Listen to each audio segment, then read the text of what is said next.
기업 운영에 필요한 기술력으로 손꼽히는 ERP 솔루션. 회계는 물론 인사나 생산에 관련된 정보를 통합적으로 관리할 수 있어 대기업, 중소기업, 소상공인도 도입하는 추세인데요. 최근 비영리 기업을 위한 ERP 프로그램이 등장하면서 사회적 기업 등에서도 ERP를 활용하고 있습니다.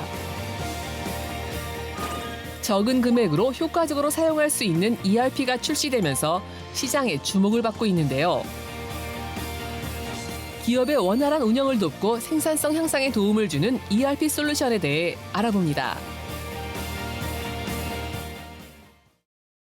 네, 오늘은 효율적인 기업 경영을 돕는 기술이죠. ERP에 대한 이야기를 나눠보겠습니다. 임승환 상무님 모셨는데요. 안녕하세요. 안녕하세요. 반갑습니다. 예, 어서 오십시오. 네.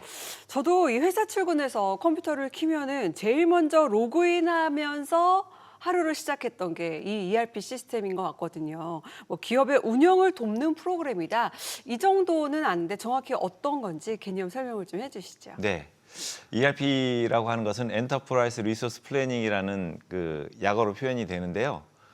기업의 모든 정보들을 관리하는 그런 솔루션입니다. 그러니까 예를 들어서 기업이라고 하면은 원자재를 사서 그것을 만들고 그걸 판매하고 또 관련자들에게 급여를 지급하고 이러한 모든 것들을 종합적으로 회계적으로 기록해서 외부 관련자들에게 정보를 제공하는 그런 솔루션인데요. 이런 부분들을 통합적으로 제공하기 위한 소프트웨어가 ERP 솔루션이다 이렇게 보시면 되겠습니다. 저는 주로 뭐 시간의 수당, 휴가 신청 네. 이런 거 할 때 주로 이용을 했던 시스템인데 네네네. 뭐 회계 관리뿐만이 아니라 이 경영에 필요한 전반적인 서비스를 제공을 하는 시스템이었네요. 네. 뭐 이제는 ERP 솔루션이 회사 운영의 필수 요소가 되고 있다고요? 네.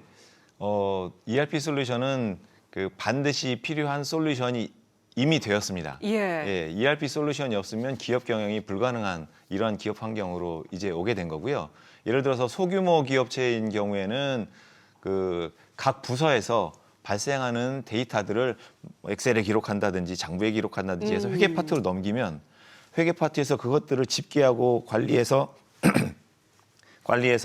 그 재무 보고를 위한 레포트를 만드는데 이 과정에서 굉장히 비효율이 발생하고 데이터가 서로 맞지 않아서 어려움이 발생합니다. 네. ERP를 사용하시면 이러한 부분들이 종합적으로 관리될 수 있도록 시스템이 통합되어 있기 때문에 굉장히 효율적으로 회사의 운영 상태를 관리할 수가 있게 됩니다. 네, 이 분산된 정보를 통합을 해서 효과적인 기업 운영을 돕는다라는 개념인데 일반 기업뿐만이 아니라 조금 특별한 곳에서도 이 ERP 시스템을 필요로 한다고요?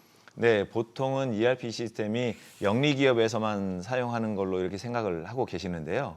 비영리 기업의 경우에는 오히려 더 ERP 시스템이 더 필요하게 됩니다.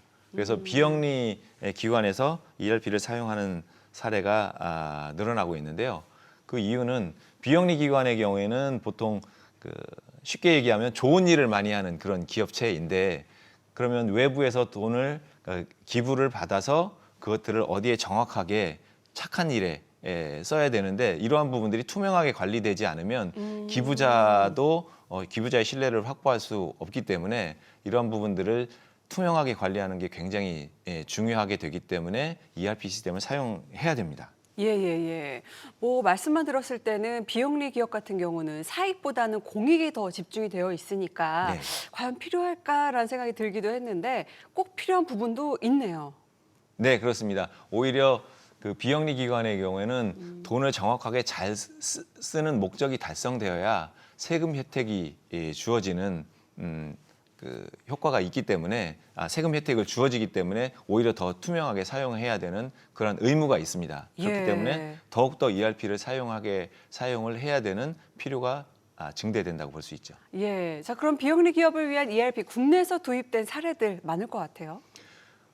규모가 큰 비영리 기관은 대부분 사용하고 있고요. 소규모 기관에서도 ERP를 도입하기 위해서 준비를 많이 하고 있고 하려는 움직임이 있습니다. 예. 근데 이 소규모로 운영되는 비영리 기업도 꽤 많거든요. 근데 네. ERP 시스템을 도입하기 이전에는 그러면 어떤 식으로 운영이 되고 있었을까요? 네.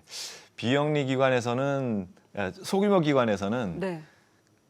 이제 착한 일을 하기 위해서 이렇게 모였는데 하다 보니까 이 관리를 하기 위한 인력이 필요하잖아요. 근데 소규모 기업에서 인력이 많지 않습니다. 그러다 보니까 그럼 네가 이 일을 해. 뭐 이렇게 해서 전문성이 떨어지면서 그 일을 해야 되는 그러한 어려움 난관에 봉착되어 있었던 거죠.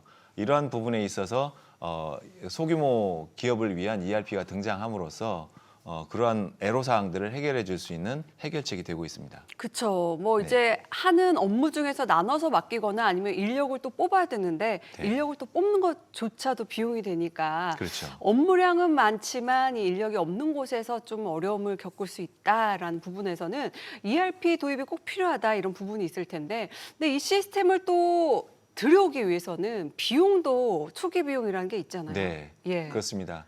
그 ERP 시스템, 전산 시스템을 구축하기 위해서는 전산실도 만들어야 되고 기계도 들어와야 되고 그쵸. 관련된 소프트웨어도 들어와야 되고 이런 것들을 초기부터 다 구축하는 거는 굉장히 비용이 많이 들기 때문에 소규모 비영리 기관에서는 사실상 불가능합니다.